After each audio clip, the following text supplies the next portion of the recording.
From the newsroom of the Bryant College Station Eagle, this is the Brazos Sports Prepscast. And now, the Eagle High School sports team, Alex Miller and Jake Weiss. What's up, y'all? You're listening to the Brazos Sports Prepscast. I'm Alex Miller, joined always by Mr.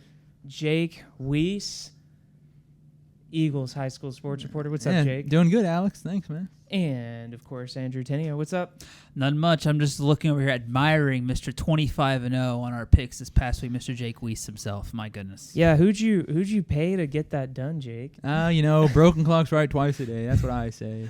If it makes you feel any better, Alex, I didn't know actually that I went 25-0 until we got the email. Yeah, it was funny. I texted Jake Friday night and I said, "Hey, I think I went like 23-2 again." And he was like, "Man, you're on fire." And I didn't even look at Jake's picks and realize no clue. I just assumed, a couple losses there, here and there. Like middle of the week, pack week for me. That's what I was thinking. Yeah. Well, Jake and his lucky magic 8-ball, they're gonna need it again this week a little bit. But let's get into the action here. Hey, we're going to have Nicholas Hodell from the Brenham Banner Press here in a little bit to break down Rutter's big game against Brenham over in Ice Cream Land later here on the show. So be sure to tune in to that. All right, got a big one. This is where you really start to find some separation within some district leaders, I think, and there's a few other games that have some playoff implications. Let's start with College Station against Georgetown. This is for outright first place in District 11, 5A Division I, The Cougars, they are 11-point favorites at home, but Georgetown is really starting to hit its stride. Last week, they were down 13-0 in the second quarter against Georgetown Eastview. We'll talk about them in a minute. And then rallied for 31 unanswered points to get the win. Man, it's all about Andrew Petter once again, man. That guy, he was good last year. We all knew it as a junior. Right. Now as a senior, he's doing it again. I mean, he's near 1,000 yards. Mm-hmm. He's got 18 rushing touchdowns. He's their guy. So, I mean, I expect, College Station's going to have to match up with him again. Right. And on defense, Leandro Diaz, he's forced 5 fumbles. He's got an interception. He's all over the place. Man. And, if you're College Station, ball security is going to have to be a big deal in this one. To me, Jake, this comes down to how savvy can the Cougars be? They've really rolled over some teams the last few weeks. Georgetown's probably the best team they will have played since they played Lovejoy.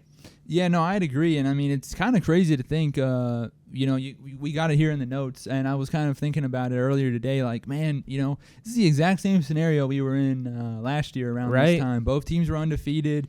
At the time, it was for the outright lead in district. Because Georgetown had lost to Consol. Right. College Station was in the driver's seat. They go to Georgetown. I think they lose 49-38 was the final there. They got down early. So they laid an egg in the first half, and then they came back and they played great in the second half, but it was the hole was too deep. Yeah, I mean, but it kind of worked to their advantage because that was a game that they lost that one, and then they just went on their run. I mean, they beat Consol the next week, and then we all saw. I mean, they just. After that, it was the playoffs, basically, and they just went through. I mean, they learned a lot, and they matched up with Georgetown a second time. I mean, it's kind of funny. You think about it. This is the team out of this district. College Station's played the most just because they've already played Georgetown twice.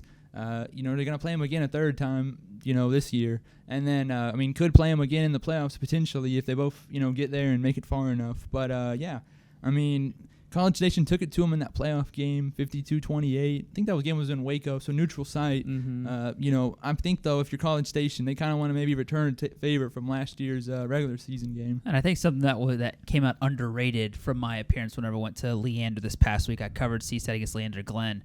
Obviously, we talk a lot about the offense, talk about how great it is. Defensively, they've been getting better. Something I want to see in an aspect of this game that could be the critical point, special teams. They gave up 9 points last week in special teams. There was a muffed punt that basically gave Glenn the ball at the 4-yard line. They scored. There was a bad snap on a PAT attempt, which ended up not getting PAT, and then a PAT got blocked and returned by 2 points for Glenn. So it's not a flashy aspect, but I'm curious if CSTAT can get these special teams miscues figured out because this could be a game where it comes down to that. A&M Consolidated, they travel to Georgetown Eastview. It really looks like the Tigers are starting to figure things out on offense. I'm just going to say it. Leander is not a good football team. Consol, they beat them 72-0. And first time I got to watch Consol in person last week, we've talked about the Tiger defense. They're the real deal. Yeah. I mean, they can stop the run. They play well in coverage. They tackle. You know, to me, it seems if Consol can get its passing game going on offense, they're gonna be a team that you don't want to mess with. And I mean, Eastview, this is another game Consol should win. And don't look now, but that game next week against College Station setting up to have possibly some serious implications as we get down into the nitty-gritty of district play.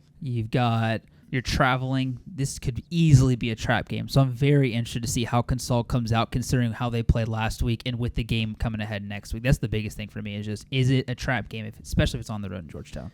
Dakota Johnson, how about the game he had last week? Off the bench, too. Yeah, off the bench. Cameron Vines, unavailable, didn't play.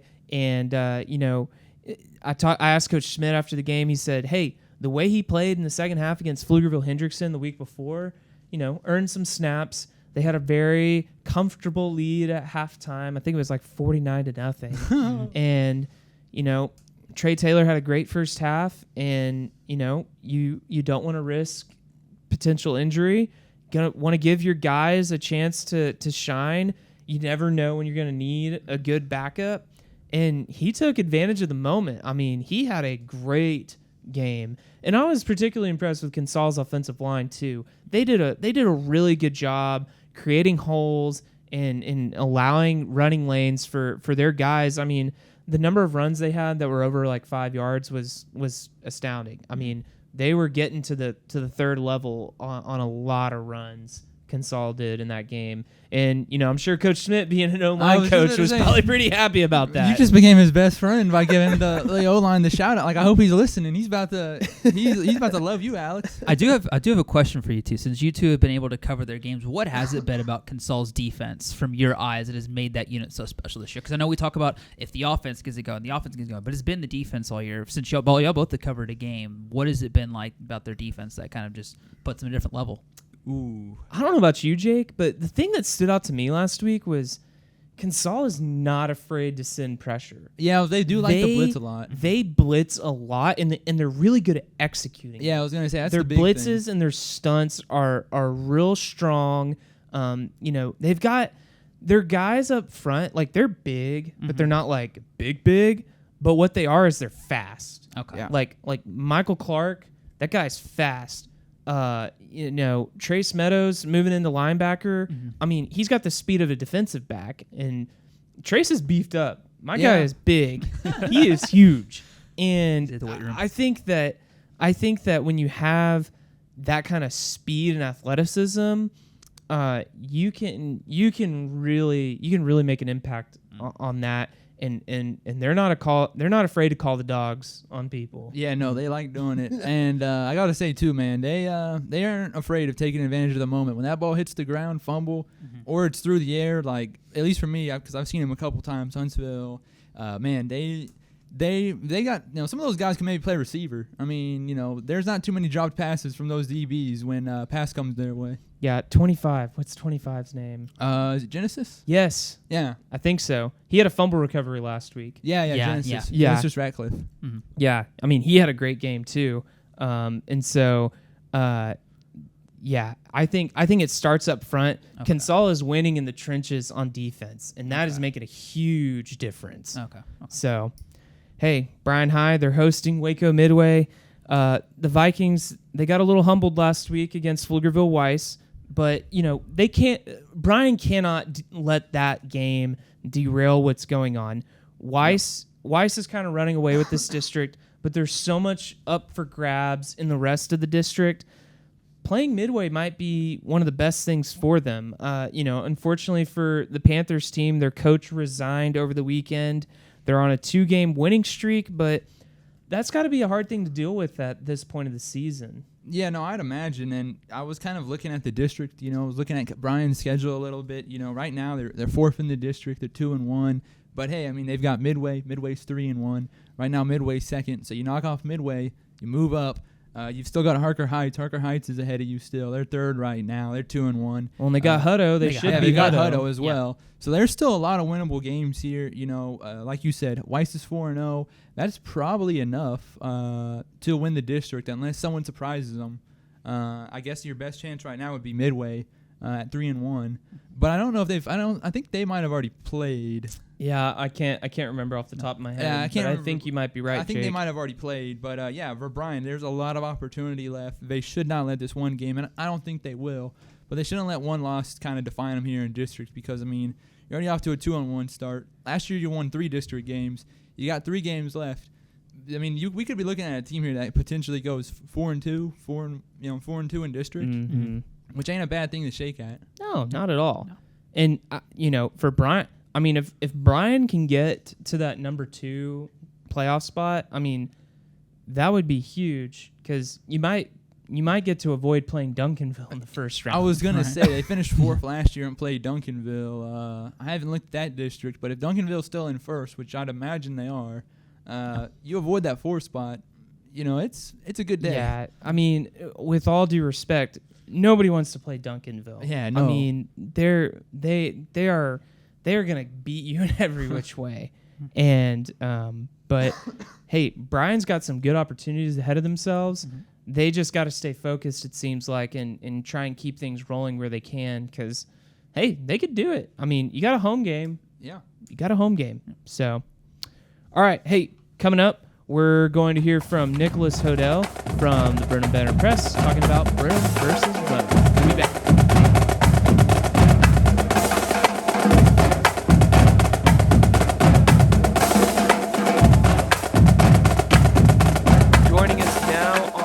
Brazos Sports Preps Cast. It's Nicholas Hodell from the Brenham Banner Press. Nicholas, how's it going today? Going well, Alex, and I appreciate you actually got my name right. First try on the last name. There's a lot of different ways people can pronounce it, but thank you. Well, if I know anything about Brenham, they've got some tough German names over there. I'm sure you've encountered some already, so. Yeah, that is absolutely the case for sure. It's my understanding, you're pretty new to the state of Texas. What have you been enjoying about the Lone Star State so far? Well, I think the thing for me is that, I mean, obviously Buc-ee's. I mean, that's always been a good place to go to on the road. But I think one of the things I was really looking forward to covering out here was Texas high school football. I mean, obviously huge in this state and certainly has not disappointed. I mean, between the big atmospheres of 5A football, places like Merle Green Stadium and even Traylor Stadium down in Rosenberg, and even the small school as well. I mean, I've just really gotten to appreciate those small town atmospheres. And, growing up in Indiana, and I grew up in a town very similar to Brenham, population size as far as facilities are concerned. And just, I mean, it kind of took me by surprise a little bit seeing how small some of these 2A conference stadiums are, but the atmospheres are just as good. 2 small towns coming together for a Friday night. I don't know if there's anything more authentic in high school football than that. So just kind of really enjoyed kind of both sides of it, which is really good for me to see. Well, you're living in Brenham, so have you discovered your favorite Bluebell flavor yet? Well, I've always been a classic traditional vanilla ice cream kind of person. I don't tend to really stray away from that too much, though. I might have to. We'll see. Hey, the one thing about the Bluebell factory is they have my favorite all-time flavor of Bluebell. It's triple chocolate. You can only get it at the parlor at the factory. So if you're feeling crazy, you got to make a trip over there. Well, hey, what have you seen from this Brenham team as the season has started to really progress down the home stretch of district play? Well, I think really for Brenham, it's a case of, I mean, they are a good football team, and they certainly have those pieces. And a lot of those pieces, especially in the offense, have been developing over time. I mean, just one of those pieces, freshman running back Jacoby Dixon. I mean, he's one of those guys there. If the offensive line gives him a hole, he's going to run through it, and he's going to have a really good play. I mean, he's gotten 3 Division I offers now in recent weeks for a reason. I mean, he is a very, very good running back, and just one of those guys that you really want to pay attention to, him and Jalen Ward. I mean, that's the good thing for Brenham, is that it's not just the one running back.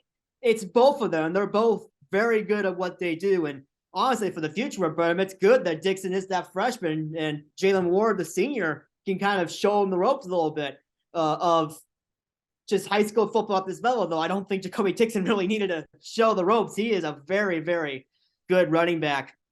Defensively, some really good seniors in there as well. Obviously, Cade Moore has been a really good piece to this roster. Just their secondary is very solid, and even some of their defensive ends as well. I mean, they are a very well-rounded football team.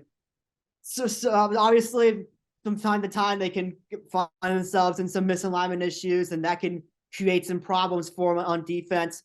But I really think that they have gotten themselves into a really nice groove. Just the last couple of weeks, I think they got those bottom 2 teams in the district at the right time. And now they're really starting to hit their stride, and obviously a big, big contest for them this week. Yeah, of course. Brenham hosting, Rudder this week. You know, you mentioned the 2 wins the last 2 weeks over Montgomery and Lamar Consolidated.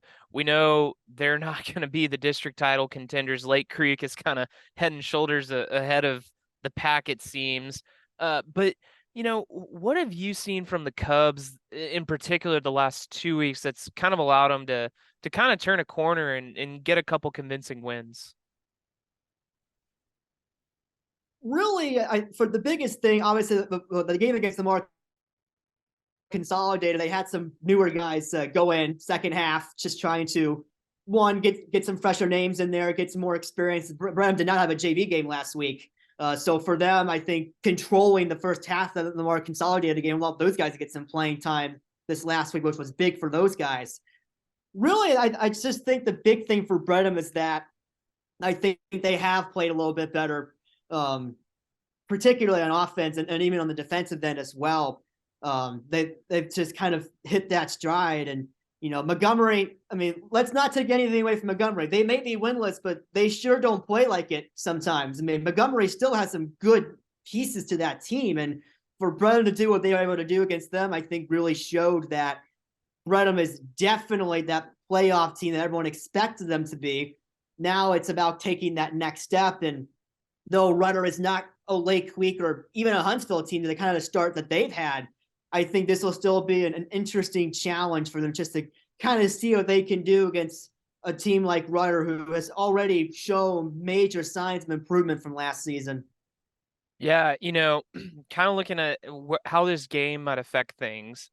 You know, you've got Brenham and Randall tied for third. Randall, of course, got the head-to-head win, and then Rudder's right there in fifth. They're just trying to find a way to kind of steal a win and stay in the playoff contention. You know, how does Brenham view this game? Because you've got Huntsville and Lake Creek coming up, and it seems like 3 wins is going to get you into the playoffs in this district. Winning in. That's the mantra. I mean, I talked to Coach Jones on Tuesday, and that's pretty much the scenario. I mean, you look at what's left with Huntsville and Lake Creek. You put a 2-game gap with a head-to-head advantage over 5th place. That's it. You're in. And so so that to me is the biggest thing that stood out in talking to them this week, is that they are taking it really seriously. And it's homecoming here this week in Brenham. So they are really trying to make sure they defend their turf to win for homecoming. But they will be in focus by Friday. I think sometimes with homecoming, perhaps some teams could get into it and then not come out as focused. I think really for Brenham and for Coach Yuns, that they're looking at this as a positive and not a negative, with the distraction not coming from the outside, and that it's all about the kids in the grand scheme of things. I mean, that's what homecoming week is all about in so many of these communities, not just Brenham, but across the country. And so really have the homecoming fun earlier in the week, make sure nothing crazy happens in the planning with floats and stuff like that. go out on Friday night, do your job, read the keys, make sure you're doing what you're supposed to do in the field, come away with a win. I mean, it's really as simple as a win and in situation here. What do you think are some of the keys to victory over against Rudder for Brenham in this game in particular? Well, the biggest piece for Rudder that sticks out to me is Jaquez Martin with some of the things he's able to do. I mean, not just a receiver. He can play good defense. He can throw when he has to. I mean, that'll be one of the interesting keys, I think, is how they limit him and just not allowing the deep play. I mean, you can deal with the medium route every once in a while, but they start going fade and start getting you in one-on-one, and that could be some big trouble potentially for Brenham. So I think for them, obviously taking care of Jaquez Martin's going to be a big thing. Getting pressure is one of the things that Brenham is looking to do this week, getting pressure on quarterback Cody Billings and trying to cause some havoc, cause some turnovers. And then also I think they're looking forward to the battle up front and just trying to make sure they're able to open up some lanes for the running game. And obviously getting pressure, you're going to have to get through the Rudder defensive line. So really right there, as long as you're limiting Martin and limiting that passing really as a whole by creating the pressure and forcing Rudder's quarterback into some bad decisions, which Billings is typically a solid decision maker from what Coach Youngs has told me. I think Brenham should be fine here. Well, it's certainly a must-win game for Rudder. Definitely know what's at stake for Brenham. Hey, one more thing I wanted to ask you about. You were out at Burton last week, weren't you? Yes, I was. Yeah, they were playing in Snook last week. Another shutout for Burton. And this is a Burton Panther team that has come such a long way in the secondary. That was one of the big concerns for this team start of the year. And they're starting to drop some of those non-district games, some defense. They were letting some big plays go. And typically for Burton, they love to use that power running game. And Tyrone Gillen has been a fantastic, powerful back for this Burton team. But really this whole year has been about, how can we get the secondary in line here? That some younger pieces to that Burton secondary, they have been really solid the last couple of weeks with the two shutouts. And they may not be perfect yet. I know Coach Hodell after that game Friday night said they're not quite playing complete games yet. So perhaps now into a originally unscheduled bye week, of course, Runchi having to forfeit all their games in district this year due to not being able to fill the team. They get that bye week. That's a big thing for Burton. They haven't had one of those yet. Now they'll have two in the next 3 weeks. So funny how things work out sometimes, but just the one more district game left, and it's looking like they'll be firmly in that second spot. But I just think the more development they have with their secondary over the coming weeks going into playoffs, that could be a pretty dangerous district runner-up right there in Conference 2A. Well, hey, before we let you go, how can people follow your work, maybe on social media or online going forward? Yeah, so the first thing you're going to want to do is follow me on X, formerly known as Twitter. I still hate that, by the way, that name change. At Hodell Sports, Hodell Sports. That's the easiest way right there to keep up with everything from the Cubs and Panthers in the football field to the Cubs and Lady Panthers, also in the volleyball court. And this county's got two pretty darn solid volleyball teams as well. And I'm expecting some solid stuff from them, particularly the Brenham Covettes, senior heavy team. They're looking at another deep run in the playoffs. So looking forward to covering that run. And of course, that X account is probably the best way to do it. You can find the stories, BrenhamBanner.com. I believe digital subscriptions by day are pretty darn cheap if you're just looking to get in and get out for a particular story. So would definitely recommend doing that as well. All right. Well, hey, Nicholas, thanks for joining us and giving us a little insight on the Brenham Cubs. We appreciate it. Thank you so much, Alex. Appreciate it.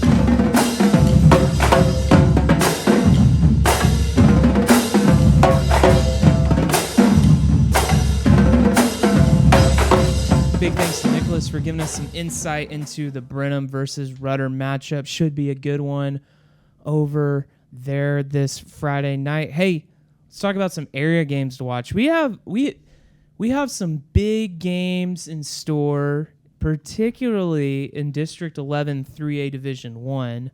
The game I'm going to be at Friday night is Franklin against Lorena. Ooh. And just kind of looking at Lorena, I mean, we've talked about Franklin at length. We did like a whole podcast segment on them earlier this season. Yeah. We don't need to rehash that exactly. But Lorena, they're starting to get it going. Braylon Henry, he's a stud. Rushed for 236 yards and 2 touchdowns last week in a win over Rockdale. Quarterback Caden Roberts, he's done pretty well this year. Jaden Porter committed to Baylor. I was shocked when I found out this guy was still on the team. Like, I thought he graduated. He's been around the block a time or two. Forever. And he's back. He's been limited this season, but that's going to be a fun matchup watching him go against, I would probably guess Devin Hadrago is going to be guarding him. Yeah. I mean, he's probably their best cornerback, and Franklin's got some good dudes on their defense. I will say, though, it's hard to pick Franklin in this. It's hard to pick against Franklin in this one. I mean, in the Harris ratings, they're 21-point favorites, which That's kind of a little high. That still feels too high. Yeah, that feels way too that high. caught me by surprise. Yeah. If they did it, I wouldn't be surprised. But that's the kind of respect that Franklin gets. It should be a really good one, though. And RJ Fulton, he was on our honor roll this week. Player of the week. Player of the week. 5 rushing touchdowns on 6 carries. Give this man the rock. Hey, man, he had a Mark. night to remember, and Franklin fans made sure he remembered it because he had 511 votes. I mean, he ran away with it this week. Yeah. Player of the week. Yeah. And, it's normally the Jaden Jackson show. But Right. RJ Fulton, his emergence this season has been a really good thing for the Lions, because I think coming into the year, they knew what they had in Jaden.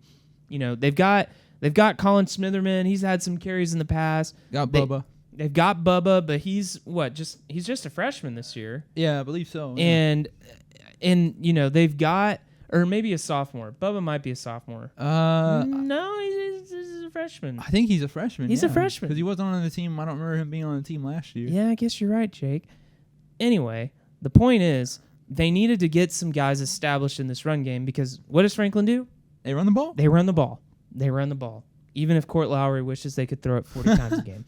But this is a big game because, of course, the winner will get outright possession of the district. And Franklin's got a 39-game win streak. That is crazy. There's a lot of wins. Yeah. There's a lot of wins. Hey, also in that district, Cameron and Rockdale, it's the Battle of the Bell. Jake, do you know the history behind the Battle of the Bell? I do not. Do you? I do not. Oh. I do not. Alex Miller But I back think I looked it up one time, and I think Cease wrote a column about it one time. So we should I'm all gonna go have to look dig it around up. for the archives. We should all go look it up. We'll have to talk about this next season, of course. But Rockdale, they're kind of on the verge of possibly missing out on the playoffs for a second straight season. Cameron, they finally snapped their 5-game losing streak last week with a win over last place McGregor. Good luck picking this one, and both of these teams need to win, because you don't want to be on the wrong side of that playoff sheet when it comes to be the second week of November. And even if they can't, even if both somehow miss the playoffs, if they both somehow miss, you don't want to lose your rivalry game. Especially because for Rockdale, first-year head coach Hunter Hamrick, he's been there before, so it's not like he's not familiar with. It's not like he's unfamiliar with the rivalry. Used to be offensive coordinator there, so he's going to want to win this. Cameron, they got the win last week. Can they keep it going? Like you said good luck picking this one. This is why I'm not going 25-0 again in picks, folks. So who'd you This is pick? a tough one. I think I've got Cameron down, but it was tough. I got Cameron as well. I was debating. I think I picked Cameron. Oh, Yeah. wow. I think I picked Cameron. So there's a consensus, which means Rockdale's going to win. I was going to Yeah. say, this is like the 'Cause this college is how it game day goes. curse. It's reverse Like, jinx. we need one person. All right. Hey, last one on here. Well, we got 2 more, but one. Whoa. I got a bonus game for you guys. It's not on your notes. It's on mine. Oh, jeez. Navasota versus Stafford also got playoff implications here. The Rattlers, they had to play the 2 district leaders the last 2 weeks. Needville and Iowa Colony came up short in both of those ones. They're in a must-win situation. Navasota's got to win. There's no question about it. Stafford, they are a 1-point favorite, but if I'm not mistaken, I think Navasota won this game last year by 2. Yeah, that sounds right. So, the Rattlers, they got to win. They got to win. They came close last year, but I don't think they want to miss the playoffs again, because I think last year it came down to, might have been the last game of the season. Yeah. Brazosport. they lost that one and missed the playoffs. The Exporters. Yep. What a great mascot. Great mascot. Is that their mascot? Yeah. Yep, the Oh, I didn't know Sport that. Exporters. Yeah, I think Stafford's something like the Spartans, maybe, or Trojans. There's some kind of warrior-looking Yes, dude. they're one of those two. Oh, wow. Yeah. So it's going to be Yeah. a great mascot matchup. Yeah, which, by the way, I ranked the Rattler #1 last week in our poll. You can go back and listen to last week's episode. Excuse me. So, okay, here's a bonus game. Bremond at Milano. Ooh. There's kind of a logjam in District 13, 2A Division 2. 4 teams are tied for second place. And, I think Bremond, they might get win of the week last week because they just went and gashed Granger. Yeah, 43-6. That was a 3-point game, I want to say, on the odds. Yeah, I picked Granger, Ooh. which is why I did not go 25-0. Yep. But hey, Coben Zan, he got to play after all. Tank Scott had a big night. On the other hand, Milano, they kind of got it taken to him by Iola, 40-7. That's a big win for Iola, yeah. Coach Sharp's team over there. But I think I've got Bremond in this game. But this is going to be a game that here in a couple weeks we'll look back and say, all right, this was a game that kind of separated things in this district. Yeah, no, I completely agree because, like you said, 4 teams are tied for second. And I remember, too, when I was talking with Coach Kozowski a couple weeks ago, right before district, he pretty much, I kind of asked him, like, hey, what do you think about the district, Coach? How do you see it kind of shaking out? And he was pretty much like, well, this team, like pretty much every team he said could make the playoffs with just how talented each of these schools are. Because Milano was no slouch last year. They ended their playoff streak, they ended their playoff drought last year, I want to say. So, they want to get back there. They got a taste of it now, and, we know what Bremond can do. So, both of these teams have playoff experience. It's not like neither team's a surprise. Well, hey, before we close it out, a quick shout out to the Norman G. Panthers. Yep. Exactly. They snapped their 18-game losing streak last week. Big Jake, win. you got to talk with the head coach of the Panthers for your weekly column on Monday. I did. Danny Mitchell. Danny Mitchell and the Panthers, man, they're fired up. They got that first win. It's 51-46. You'd be a little surprised. You might think, oh, it was all the offense. But no, when they counted on when the defense needed to step up, got that final stop over at the 50-yard line, and then they just kneeled it out for the win.